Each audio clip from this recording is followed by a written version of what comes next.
Dear friends, ایک فاضل مصنف ہیں امریکہ کے. ان کی کتاب ہے این انٹروڈکشن ٹو فلاسفی. یہ کتاب نہایت سہل اور نہایت خوبصورت ہے اور بڑی اتنی چارمنگ ہے. فلسفے جیسے سنگلاخ مضمون اور پتھریلے مضمون کو انہوں نے بہت آسان کیا.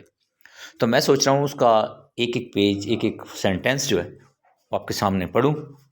اگرچہ کتاب 400 صفحات پر مشتمل ہے، لیکن اگر اس کو سٹارٹ سے پڑھ لیا جائے اور اچھی طرح سمجھ لیا جائے تو فلسفے کے بہت سے موضوعات خود بخود کلیئر ہو جاتی ہیں.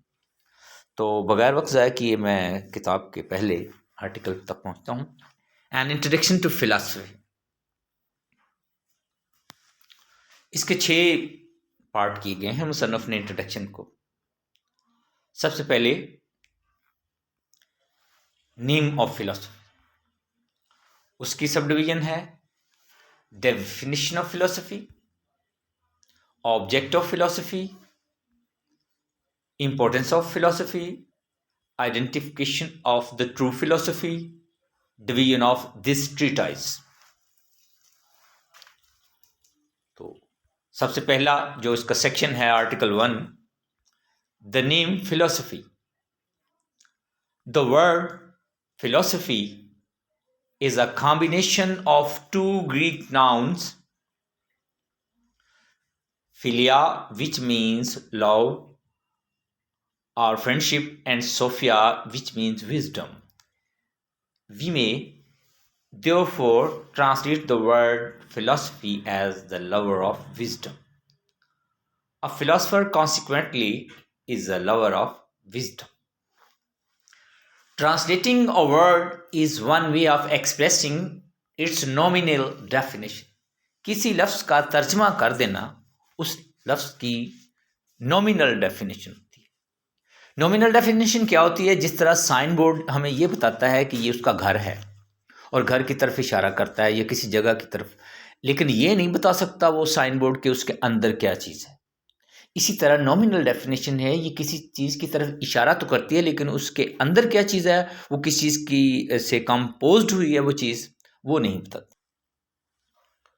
تو میں دوبارہ پڑھتا ہوں. Translating a word is one way of expressing its nominal definition. For a nominal definition, called so from Latin nominalis.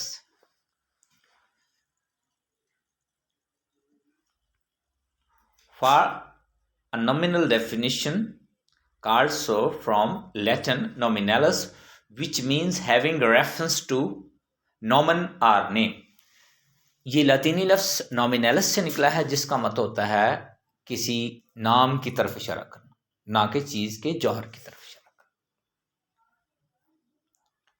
tells what a name means. یہ صرف اتنا ہی بتاتی ہے نامینل ڈیفینیشن کہ اس چیز کا نام کیا ہے، بس نام تک رہتی ہے.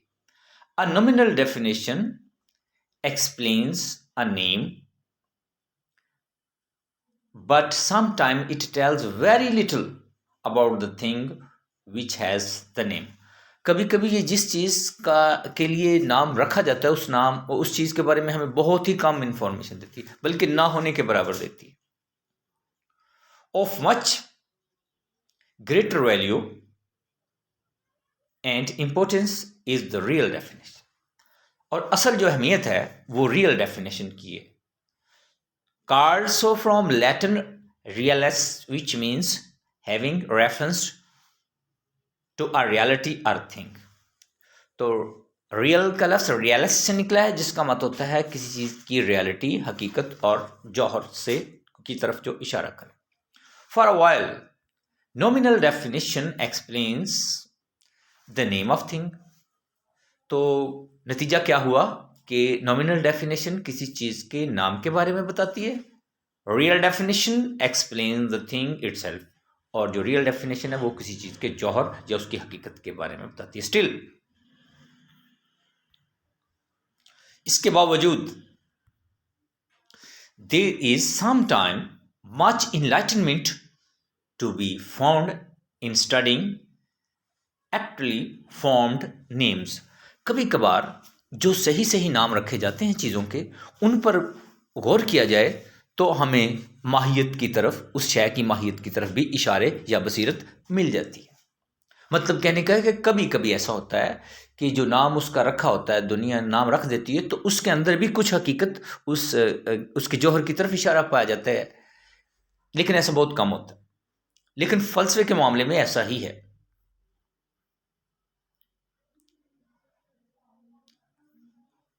This is so in the case of philosophy. We shall therefore pause briefly to consider the nominal definition. اس لیے ہم تھوڑی دیر توقف کریں گے، تھوڑی دیر ٹھہریں گے، پوز تھوڑی دیر ٹھہریں گے briefly to consider the nominal definition، کہ کسی چیز کی جو اسم کے لحاظ سے ڈیفینیشن ہے، صرف اس کی نامی ڈیفینیشن جو اس کی ہے، نام کے لحاظ سے۔ Afterwards we shall study its real definition. جب ہم نامنل ڈیفینیشن فلسفے کی پڑھ لیں گے، پھر ہم فلسفے کی ریئل ڈیفینیشن پڑھیں گے، جو ہمارا مقصود ہے، جو ہماری منشا ہے۔ We have legend، ایک کہانی سنائی جاتی ہے، if not history، اگر یہ تاریخ نہیں ہے، to tell us that the word philosophy was coined by Pythagoras، کہ لفظ فلسفی جو ہے فیثاغورس نے کوائنٹ کیا تھا، ایجاد کیا تھا in the 6th century BC، 6ٹھی صدی قبل مسیح میں۔